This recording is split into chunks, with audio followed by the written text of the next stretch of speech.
Hello there. How are you today? If you noticed, I've been reading some Valentine's Day horror and scary stories. I've been working so hard for this because it is so difficult and time consuming to look for those Valentine's Day scary stories. Because if you search on the internet, all the results that relates to Valentine's Day horror stories are bad breakups, horrible decisions made before and after Valentine's Day, bad and horrible gifts from someone, etc. Though these stories are scary in some sense, but nothing defeats chilling, creepy, and odd stories during Valentine's Day. Stories that will surely leave you dumbfounded by the twists and plots. If you haven't checked my first video for Valentine's Day, the link is in the description below. You can watch it after this. By the way, this video has a bonus story at the end. The story was actually allegedly a true crime event that occurred during Valentine's Day. I say allegedly because the names used in the transcript are not the real names, so please wait for it until the first story is finished. And if you are new here in the channel, please consider subscribing and hit the notification bell if you want to escape reality and dive into the world of odds. Now, grab your popcorn and drinks and have a good relaxing seat. And please, turn off the lights. Let's dive into the darkness.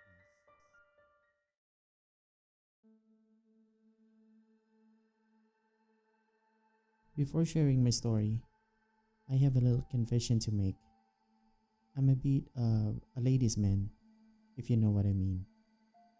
That's why my girlfriend left me. She caught me cheating. We had a fight, but we broke up pretty okay, I think. I mean, we still talk, we're still buddies, we're just not a couple anymore.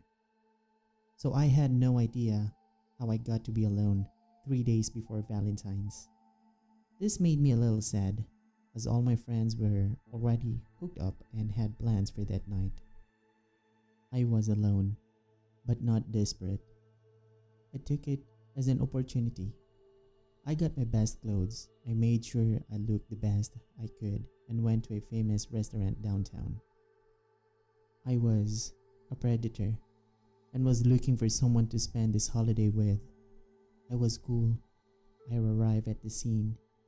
They were both men and women, all single, all good looking, but I have standards. 2 women tried to make a move on me, but I rejected them. And then I saw her. She was beautiful beyond words. She was sitting alone at the table.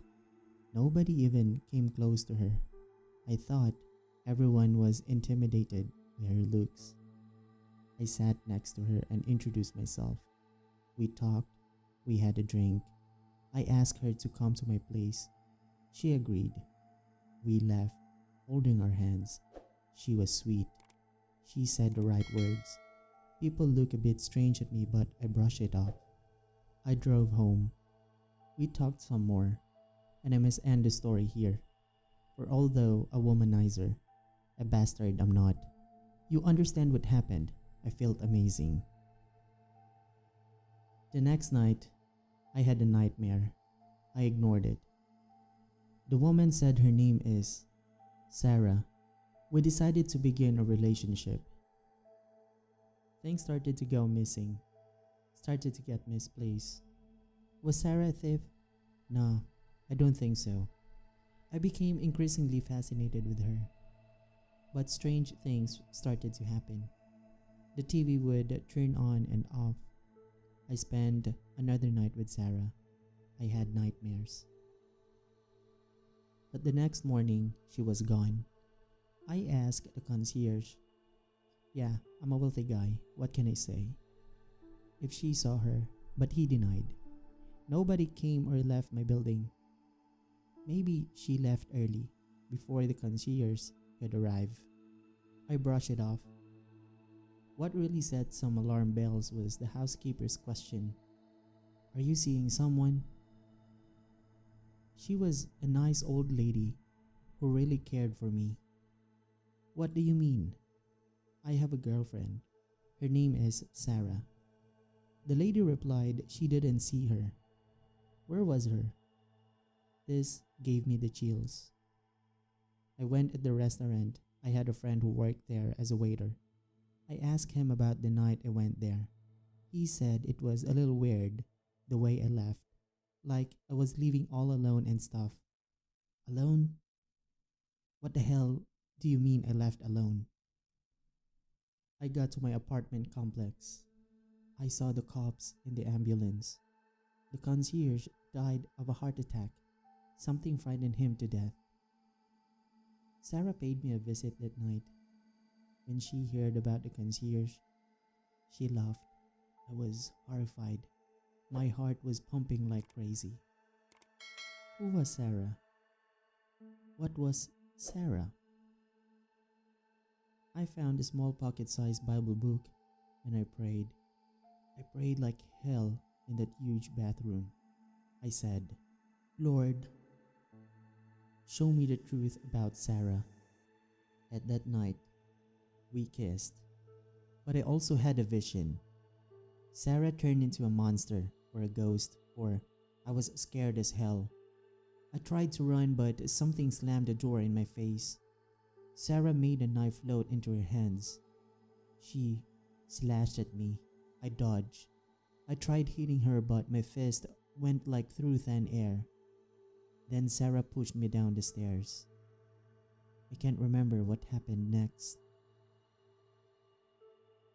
When I woke up, I was sitting with a knife in my hands, and a few cops were pointing their guns at me.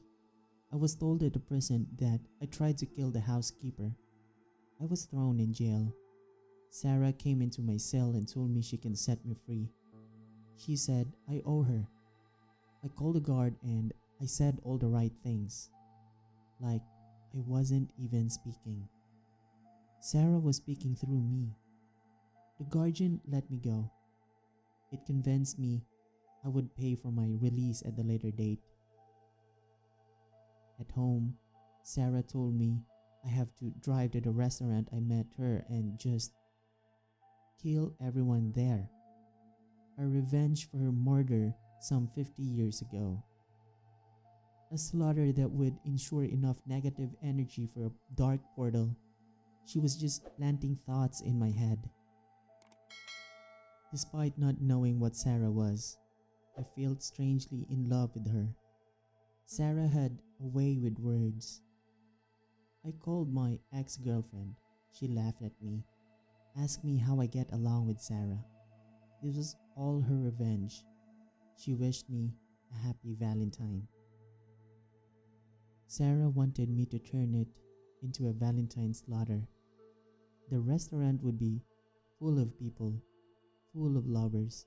Sarah and I both knew that. Sarah made me sleep, and when I woke up, it was midday. I was in a scrapyard. I was drawn to a certain car. It was old, like Prohibition era old. I found in its truck a Tommy gun and a few boxes of ammo. I saw a ghost, a mobster, but he soon faded. Sarah told me she chased him off. The mobster tried to warn me. It was time. Sarah told me to drive. We were to reach the target area soon, but no, I won't do that. I drove like crazy. Sarah kissed me and told me we'd be together forever. Admittedly, I was seduced. For a few moments, the thoughts of my deeds weren't so bad. After all, did I know those people? But I fought these feelings with all my might. No, I wouldn't kill for love. I will find a real woman, not that creature or ghost or whatever that Sarah really was. Sarah tried to possess me again. We fought over the steering wheel. We were getting close to the restaurant. Sarah planted more thoughts inside of me.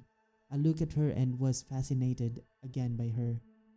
If I killed them all, I could be happy with her forever.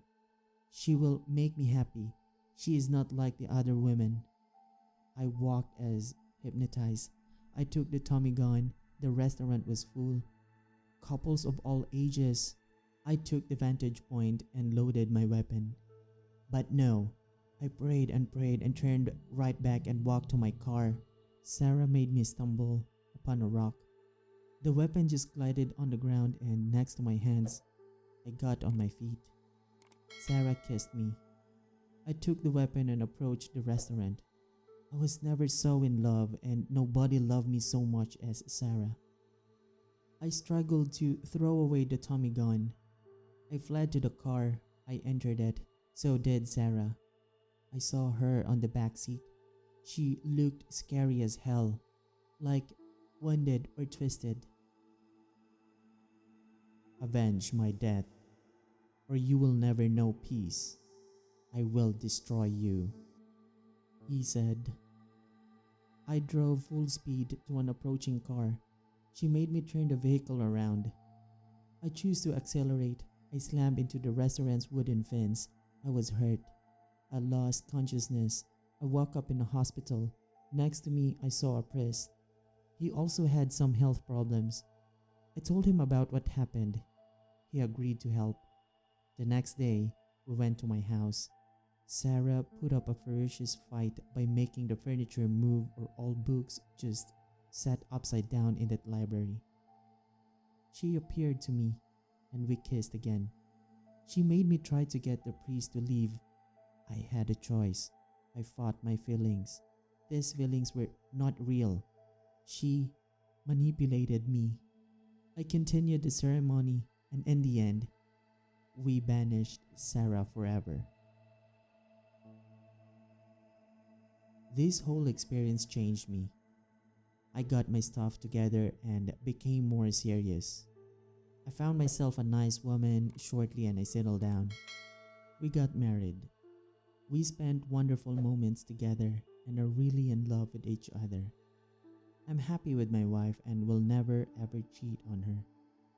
Other women no longer interest me. It's fine and good life. Only that sometimes at night, Sarah visits me in my dreams. She tells me we can still be together, and if I want that too, I have to carry on her Valentine's Day murderous plot. She's beautiful, beyond words. She told me she loves me. Will I ever truly escape her poisonous charms, or will she one day manage to break my will?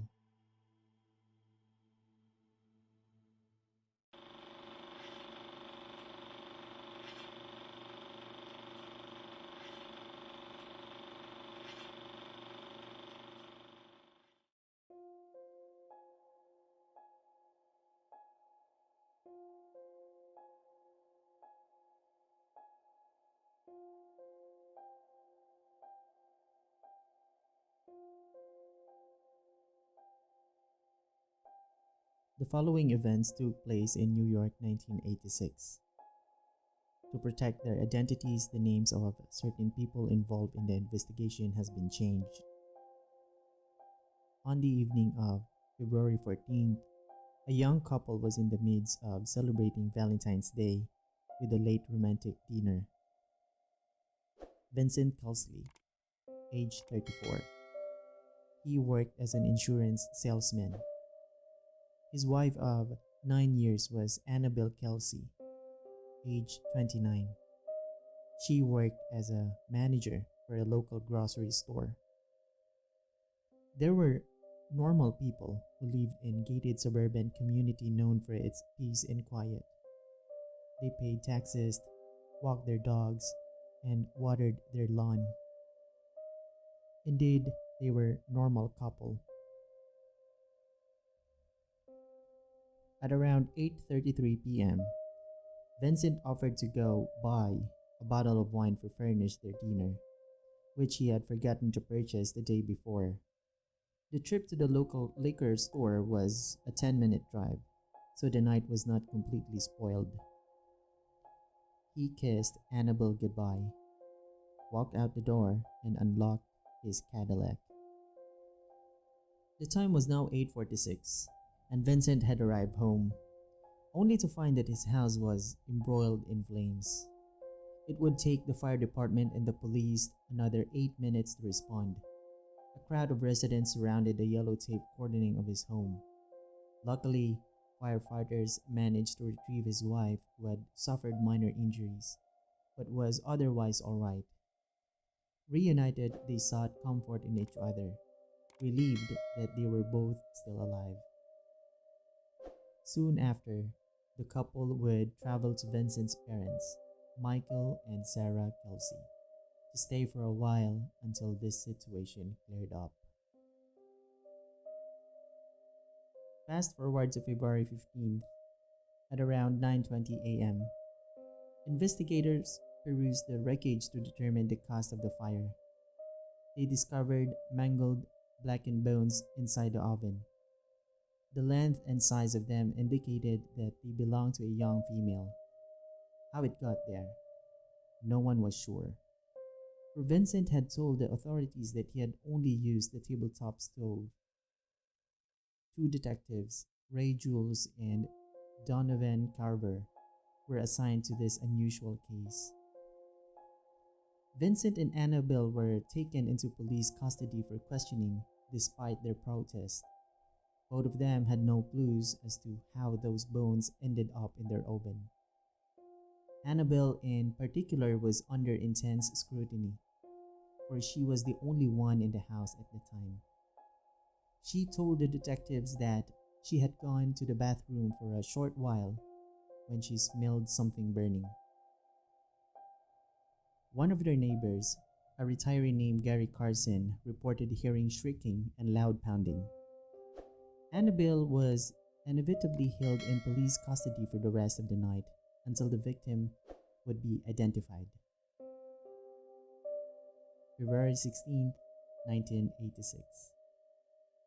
Some teeth survived the intense heat of the fire and were used to cross-check dental records by the authorities.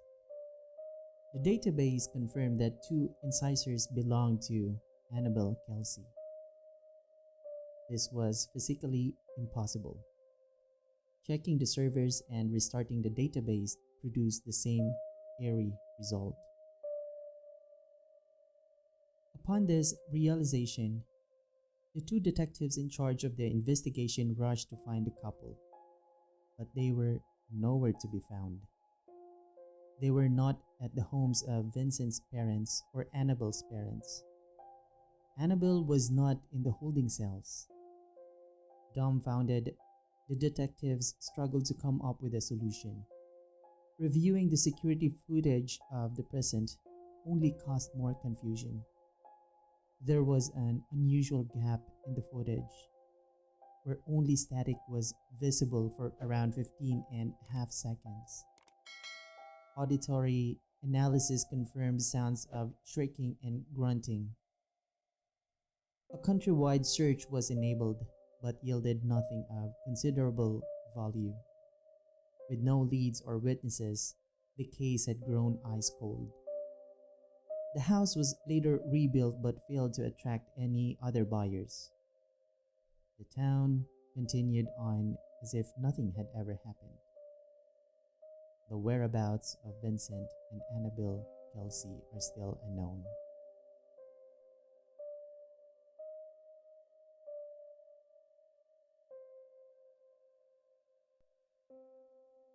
Thank you so much for finishing the stories. I hope that gives you a good scary vibe and is somehow entertaining. What can you say about it? What are your theories on the crime incident? Tell me at the comment box below. And what can you say about Sarah? Do you have a Sarah in your life that is somehow haunting you or something you want to escape with? Tell me how you feel. Again, thank you so much for your continuous support in the channel. Every comment, sharing, and promotions mean a lot to me as a beginner in this field. I hope I will still see you here in the future with great stories to tell. Remember, storytelling is the oldest form of education. Goodbye.